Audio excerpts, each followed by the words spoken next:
O Ibovespa segue renovando máximas históricas e dilacerando todos os vendidos. Kevin aqui, pessoal. E vamos falar dessas máximas do mercado, quanto que esse Ibov não para de subir, desse fluxo estrangeiro que não para de chegar, o quanto disso ainda pode continuar vindo, dos dados do IPCA que saíram agora de manhã, e de um conceito interessante, que é o efeito barômetro. Tá? Vamos falar sobre isso. É um conceito interessante aqui que pode dizer pra gente o que esperar do Ibovespa ainda esse ano. Tá? Vamos falar sobre tudo isso. Mas, obviamente, começando aqui por essa alta muito forte dos mercados. Virou notícia, né? O Ibov na máxima, a 186 mil pontos, subiu cerca de 1,7% ontem. Tá? Já virou notícia, a gente está nas máximas históricas, o mercado não para de subir, muito por conta desse fluxo estrangeiro que também não para de chegar no Brasil. Tá? Esse fluxo estrangeiro está muito forte para o Brasil. Só que o engraçado é o seguinte, né? Assim, a gente teve um fluxo aqui de 25 bilhões de reais mais ou menos para estrangeiros alocando em mercados emergentes e Brasil esse ano, tá? Então, assim, 25 bilhões de reais é tudo que a gente teve de fluxo em 2025 inteiro. Então, se você pegar todo o acumulado de fluxo de 2025, só em janeiro a gente teve o equivalente a um ano. Tá? Em um mês a gente teve o equivalente a um ano, obviamente. Por isso que o mercado sobe. Né? Imagina que o mercado ele é como uma bicicleta. Né? Você está lá pedalando, trazendo esse fluxo, o mercado explode para cima. Né? Acelera muito forte. Só que ao mesmo tempo, quando você para de pedalar, né, que esse fluxo estrangeiro, se ele parar de vir, você vai desacelerando aos poucos até o momento que você para. E aí é onde a gente pode ver uma correção desse mercado. E aí muita gente fala, mas 25 bilhões não é nada. O que é 25 bilhões de reais para o investidor estrangeiro? É menos de 5 bilhões de dólares. Eles têm trilhões. Se voltar ali para a média de quanto eles já tiveram de alocação em Brasil e mercados emergentes como um todo, pode vir muito mais, pode vir 4, 5 vezes mais fluxo estrangeiro do que veio agora nesse início de ano. Sim, é verdade, mas você já teve 25 bilhões. Assim, já é muito. Né? Você já está falando aqui de um fluxo gigantesco que o investidor estrangeiro trouxe para o Brasil. Não dá para a gente esperar que vai vir muito mais. Né? Assim, afinal de contas, é muito comum isso. Né? Você tem um resultado muito forte, muito positivo, você tem altas muito fortes e aí esse otimismo acaba fazendo com que as pessoas fiquem mais otimistas. Mas esse fluxo, grande parte dele já veio, né? 25 bilhões de reais é muita coisa. Eu acho que agora o investidor estrangeiro ele tende muito mais a wait and see, né? Ele vai esperar e ver um pouco aqui de como performam as coisas no Brasil, como anda a eleição daqui para frente, o que esperar de dados econômicos como um todo, resultados de empresas. Então, eu não sei, assim, eu acho que grande parte desse fluxo já veio e a gente pode agora, acho que o investidor estrangeiro parou de pedalar. Tá? E a gente vai começar a ver um pouco menos desse fluxo entrando para o Brasil a partir de agora. E é aí que a gente pode começar a ver algumas das coisas que estão acontecendo aqui entrando no preço. Tá? Porque nada do que tem acontecido no Brasil, nenhum noticiário interno tem feito preço na Bolsa. Começando, inclusive, talvez pelo IPCA. Né? Vamos falar dele porque foi o dado de hoje de manhã. Né? E o IPCA subiu aqui cerca de 0,33 tá, em janeiro. Foi um pouco acima da expectativa do mercado. O mercado tinha ali 0,32 de expectativa. Mas foi a maior taxa para o mês desde 2024. Tá? Ele veio quase o dobro do que entregou em janeiro de 2025. E mais ou menos em linha ali com o que foi o dado em dezembro, né, do ano passado. Dá só uma olhada aqui. Tá? Então você teve aqui mais ou menos um dado que foi em linha com dezembro do ano passado, 0,33, mas quase o dobro do que entregou em janeiro do ano passado. Tá? Então, foi um dado assim, ok, acho que corrobora com esse cenário de corte de juros. Tá? Não tira isso do preço de forma alguma, você ainda continua tendo aqui um cenário de expectativa de mais corte de juros. Final e início de ano também são meses um pouco mais sazonais. Né? Você tem aqui meses onde você costuma ter um pico mais alto aqui de inflação e aí você tem um arrefecimento disso ao longo do ano. Tá? Então, também acho que esse dado um pouco mais forte não preocupa tanto o mercado por conta disso. E aí você pode ter aqui uma melhora gradual. Até esse dado aqui, esse gráfico é interessante, né? Porque Se a gente olhar a meta do Banco Central aqui é em 3, o limite superior da meta é 4,5, 1,5 acima da meta, né? Então significa que o Banco Central tem que trabalhar com essa inflação pelo menos abaixo desse 4,5, né? Dessa linha vermelha. Se a gente vê nos últimos 3 meses, né? Ele tem conseguido. Então o acumulado de 12 meses da inflação tem vindo aqui abaixo de 4,5 já nos últimos 3 meses, janeiro, dezembro e novembro. E isso corrobora com esse cenário do Banco Central iniciar o ciclo de corte de juros, tá? E especialmente se esse dado continuar arrefecendo aqui e melhorando nos próximos meses, a gente pode ter aqui esse cenário sem dúvida que o Banco Central vai cortar juros, tá? Acho que esse é o cenário base do mercado agora. A gente pode dar uma olhada também no que né, piorou aqui em termos de inflação nesse mês, tá? Então aqui você tem o IPCA, né, esse acumulado, e aqui mostra pra gente um pouco do que veio pior e o que veio melhor, né? Então alimentação e bebidas, você teve aqui uma redução, tá, do ritmo de alta, tá? Então alimentos e bebidas ajudou bastante essa queda do IPCA nesse início de ano, veio em 0,23, mas é contra um dado de 0,27 do mês anterior, né? E isso corrobora muito com também mais popularidade para o governo, né? Essa inflação de alimentos caindo traz muita popularidade, né? Então isso é muito positivo. Você também teve uma melhora aqui em transportes, que foi para 0,60, né? Vindo de 0,74 do mês passado. Educação, artigos de residência, tudo isso melhorou bastante aqui nesse início de ano. O que chama bastante atenção aqui é vestuário, tá? Esse dado de vestuário aqui foi muito ruim, né? Mudou completamente de direção. No mês passado a gente teve um dado de 0,45, agora a gente está falando de menos 0,25, né? Então mudou completamente de direção aqui. Isso é bem importante, né? Porque as empresas de vestuário elas têm passado aqui por uma realização maior. A gente viu aquela queda muito forte da C&A, falando que poderia vir com same-store sales de 0 no final desse último trimestre do ano. E você teve uma realização mais forte nesse setor como um todo. Aqui mostra que de fato você está tendo menos vendas aqui para esse segmento de vestuário. Você também tem aqui uma queda de habitação, né? Só que ela arrefeceu um pouco a queda, estava caindo mais, né? Tava caindo cerca de 0,33, agora está caindo 0,11. E aí o que puxou a inflação um pouco mais para cima foi saúdes e cuidados pessoais, despesas pessoais e comunicação.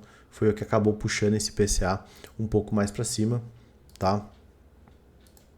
Então, em geral é um dado positivo, tá? Corrobora com corte de juros ainda, não tira esse cenário de corte de juros do Banco Central, tá? O Banco Central ele deve seguir com o que ele já vinha planejando. O que a gente viu no comunicado foi um Banco Central falando para a gente de que iria cortar, mas que manteria esse juros ainda em patamares restritivos. É o que a gente deve ver aqui, tá? Mas se você ver aqui, olha que interessante, né? Esse é um gráfico do próprio Banco Central. Ele coloca aqui esse valor do IPCA. Você vê que ele já está rodando aqui abaixo da meta, ó, desde novembro. Então novembro, dezembro e aqui o dado de janeiro. E olha que interessante, né? Se a gente olhar aqui pelas expectativas do Focus mais recente, né, em março, que vai ser quando o Banco Central for cortar juros, a gente vai estar com essa inflação, esse acumulado de 12 meses da inflação, rodando muito, muito, muito perto da meta do Banco Central, o que vai dar muita confiança para eles começarem esse ciclo de corte de juros, né? Apesar de você ter um repique aqui depois e etc., né? Ainda não está dentro da meta no horizonte relevante do Banco Central. Você vê que é um dado que traz muita certeza e força aqui para o Banco Central iniciar esse ciclo de corte de juros, tá? E o resultado disso é que, obviamente, o mercado ele não mudou de forma alguma as expectativas dele em relação ao corte.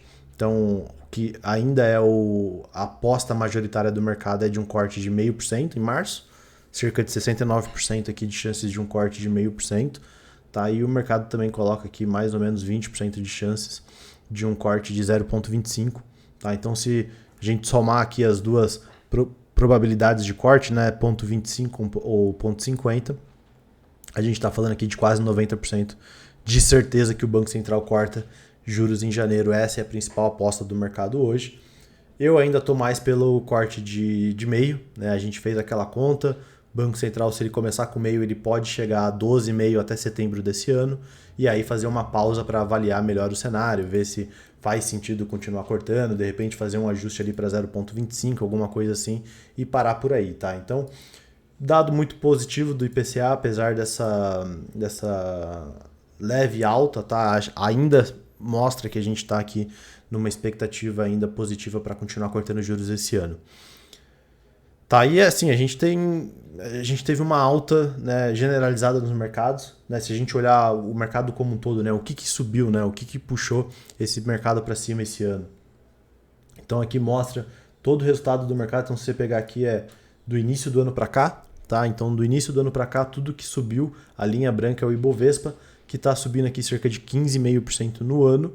Tá? E o que mais está subindo, puxando aqui o mercado para cima, é o IMOB, índice de setor imobiliário, com 19% de alta, e o índice financeiro tá com 18% de alta. E aí você tem consumos cíclicas locais, né? Empresas que dependem um pouco mais desse cenário de corte de juros também subindo muito bem esse ano. Tá? E a única coisa que não está performando tão bem esse ano ainda é o setor elétrico, que está ali subindo 3,5%.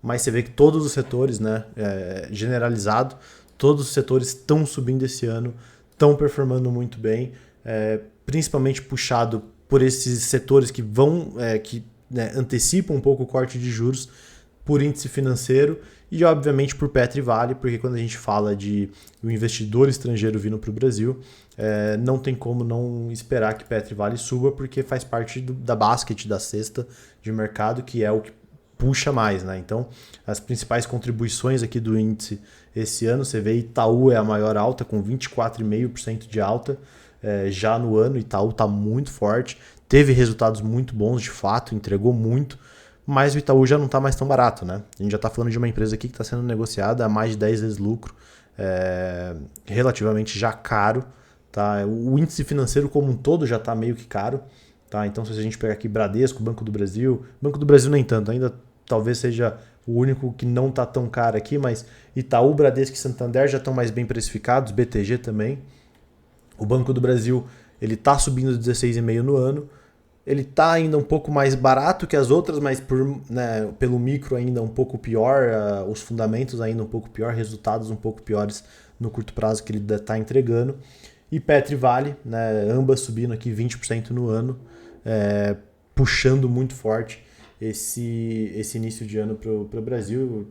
O investidor estrangeiro ele segue muito afoito aqui com Petrobras, com Vale, ele ainda acredita muito nesses papéis e nesse início de ano bem positivo para essas empresas.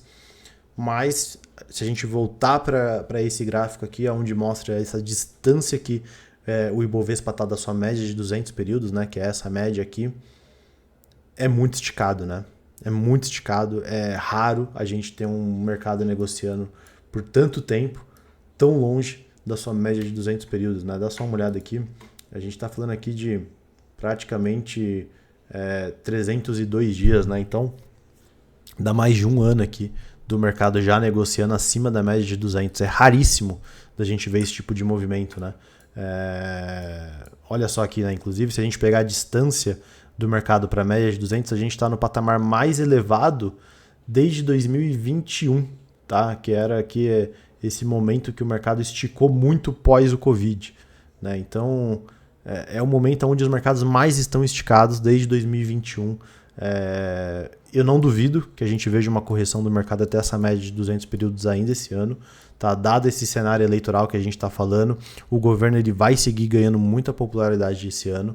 Tá? Seja por conta do dólar fraco, das bolsas nas máximas, de uma inflação de alimentos caindo, isenção do imposto de renda para quem ganha até R$5.000, a escala do 6:1 que também está andando. Então tudo isso vai corroborar com um governo mais forte, né, mais popular esse ano. Isso deveria fazer preço em algum momento. A gente já tem esse corte de juros meio que precificado na bolsa também. Para ter uma melhora, o mercado precisaria precificar cortes acima do que o mercado espera hoje, desse 12,5%, o que é pouco provável, né, dado que a gente vê que esse cenário da inflação, apesar dela estar controlada, positiva, ela ainda não está ancorada na meta do Banco Central. próprio Banco Central falou que os juros vai permanecer em patamares ainda restritivos, né, no comunicado e na ata. Então a gente não deve ter surpresas positivas de corte de juros. Então eu acho que é bem possível, no momento que o gringo parar de comprar, parar de vir com esse fluxo gigantesco, que eu acho que inclusive já está acontecendo, a gente pode ver a bicicleta parando de pedalar aqui e desacelerando aos poucos até a gente ver essa correção um pouco maior. E eu não duvido chegar aqui nessa média de 200. Agora, o ponto importante é, se isso acontecer, tá? Vamos supor que de fato o mercado ele corrija aqui em algum momento do ano, ele volte para próximo dessa média de 200 períodos, e aí? É para comprar? Não é para comprar? É para vender porque o governo, o PT vai vencer? O que a gente faz, né? Se a gente der uma olhada nesse gráfico aqui do Itaú, ele olhou como que foram os ciclos eleitorais passados, né? Mês a mês, como que o mercado se comportou. Então você vê que historicamente esse início de ano costuma ser bem ruim, né, para o mercado, que é o oposto do que a gente está vendo esse ano, né? Mas você tem um primeiro trimestre aqui mais difícil, um segundo trimestre de recuperação e aí um terceiro trimestre também mais difícil e um último trimestre de recuperação. Então, olha só, ele está pegando 4 ciclos eleitorais, 2010, 14, 18 e 22. Tá? Desses daqui, 2010 foi a Dilma que venceu, 2014 também foi a Dilma, 18 o Bolsonaro e 22 o Lula. Então, desses últimos 4 ciclos, 3 foram do PT, 3 foram de governos de esquerda, e ainda assim, depois das eleições, tá? Depois do resultado das eleições, você teve uma alta forte para os mercados nesse final de ano. Então, assim, o que mostra pra gente é que, apesar das nossas expectativas, dos nossos preconceitos, talvez, o mercado costuma positivar, ter resultados fortes no final de ano, independente de quem ganha as eleições. Tá? E, óbvio, também é um pouco boato fato, porque você tem correções aqui antes, né? Normalmente isso aqui acontece depois de correções do mercado, então o mercado antecipa esse governo e aí você tem o boato fato, a melhora depois. Só que esse ano a gente começou um pouco diferente, né? A gente começou com um ano onde você está tendo uma força muito grande, né? Não está realizando no curto prazo, não teve esse início de ano mais fraco, né? Na verdade foi o oposto disso, a gente teve um início de ano muito forte. E aí a pergunta que fica é, ok, então se você não começou o primeiro tri tão fraco, o que a gente pode esperar dado esse primeiro trimestre mais forte? É aí que entra um conceito interessante aqui, que é o efeito barômetro. Tá? É um conceito que é um estudo feito aqui, documentado por um economista e analista de mercado de Yale. Tá? Ele trouxe esse conceito inicialmente em 1970 e a ideia dele é basicamente que o resultado de janeiro define como vai ser o ano como um todo. Porque você tem uma mudança significativa de alocação de capital, de portfólio. Vários dos investidores, né, costumam mudar as posições deles nesse início de ano. Então, tem muito institucional que pensa, aonde eu quero estar alocado em 2026? E aí ele faz a troca de alocação dele para esse ano e ele costuma manter isso ao longo do ano como um todo, se os fundamentos não mudarem muito, se não tiver nenhuma quebra aqui no meio do caminho, alguma mudança muito grande de expectativa, ele costuma manter essa alocação de portfólio. Então, janeiro costuma ser um mês muito decisivo para os mercados. Tá? E esse efeito barômetro define muito disso. Então, dá só uma olhada aqui. Essa tabela, né, olha 30 anos de mercado e do Ibovespa, né, e determina um pouco o quanto esse efeito de fato faz sentido. Então, você vê que quando você tem um janeiro positivo, é muito comum você ter um ano como um todo fechando no positivo também. E quando você tem um janeiro negativo, é muito comum você ter o ano como um todo fechando no negativo também. Né? Então você vê positivo, positivo, negativo, negativo. Aí você tem, obviamente, algumas quebras de correlação, né? Um 2001 que começou bem e aí terminou o ano bem negativo. De novo, né? Aqui é bolha.com, então é até um outlier aqui, né? do resultado como um todo. Mas você teve uma sequência aqui de, por exemplo, 2003, 4 e 5, onde você teve janeiros negativos, mas o ano como um todo ainda foi positivo. Enfim, né, você tem esse efeito, essa ideia, esse conceito de que como for o mês de janeiro vai definir o restante do ano como um todo.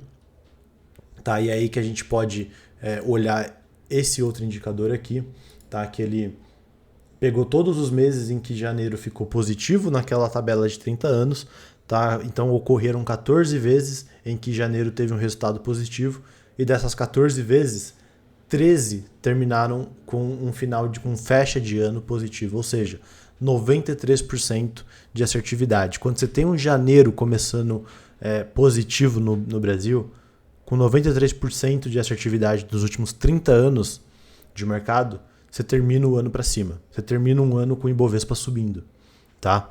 Então, se a gente olhar aqui, o outlier, né, o único que não casou com esse efeito foi 2001, né, que foi a bolha.com, que você começou o ano muito forte e terminou ele negativo, mas em geral você vê 96 começou o janeiro muito forte, terminou o ano ainda mais forte, e isso também é interessante, né? Quanto mais forte você tem esse início de ano, mais forte é o resultado do mercado como um todo para aquele ano, né? Então tem algumas também quebras dessa correlação, né? 2012, por exemplo, você começou com 11% de alta em janeiro e fechou 7,5% no ano. Você teve aqui também 2022 também, que começou mais forte do que o quanto terminou no ano. Mas, em geral, se você começa janeiro forte, você tem um ano muito positivo. Na média, esse retorno é de 40%. É muito forte, né? É uma média muito forte de retorno para o Brasil. Assim, e esse ano a gente começou com 12,5% de alta para janeiro. Então, o que corrobora para a gente ter um ano muito forte aqui de Brasil para 2026, considerando esse efeito barômetro. O que só me faz acreditar que parte desse fluxo ele vem justamente porque do fluxo estrangeiro vem justamente porque o próprio estrangeiro está vendo, né, essa expectativa de melhora para mercados emergentes, Latam como um todo, o Brasil. Se a gente parar para pensar, o Latam está na moda, né? América Latina como um todo está na moda. Olha o Bad Bunny em alta, olha Wagner Moura e Fernanda Torres em alta, olha, as pessoas usam camiseta I Love Brasil na Europa. Você tem o maior fluxo de estrangeiros, de turismo vindo para o Rio de Janeiro no final do ano passado no Brasil. Então, assim, América Latina, Brasil, tá na moda, né? E isso, inclusive, se retrata para os mercados, mas é algo cíclico, né? A gente está passando por isso, é cíclico, isso vem e vai, mas isso corrobora bastante com esse cenário de a gente continuar vendo uma melhora do mercado. Então a gente pode ver correções. Eu acho que grande parte desse investimento estrangeiro já veio para o Brasil, esses 25 bilhões já vieram para o Brasil, não fica nessa narrativa de pode vir muito mais, pode, mas já veio muita coisa, então eu acho que pode sim ter uma pausa aqui, a gente ter uma correção dos mercados, mas se os mercados corrigirem, independente do cenário, independente do ruído, do barulho, do PT, do governo ficando mais ou menos popular e vencendo nas eleições, o que a história diz pra gente é: compre, buy the dip. Esse é um ano de buy the dip em Brasil. Se a gente corrigir, vai abrir oportunidades, vai abrir janelas para você comprar mercado, e é isso que eu acho que a gente deveria fazer esse ano. Ok? É isso. Se você gostou do vídeo, curta, se inscreva no canal, compartilhe esse vídeo com mais pessoas, comenta aqui o que você acha, se eleição vai ou não fazer, vai ser importante aqui pro efeito de final de ano do Brasil. Deixa aqui nos comentários, mas se inscreve aqui no canal, prestigia a gente, e se você gostou desse vídeo, veja aqui o vídeo que eu falei sobre as eleições no Japão e como isso também pode influenciar o ciclo do mundo como um todo, o que a gente pode esperar dessas eleições do Japão também indo a favor da Sanai Takaishi. Dá uma olhada aqui no vídeo anterior. Valeu e até mais!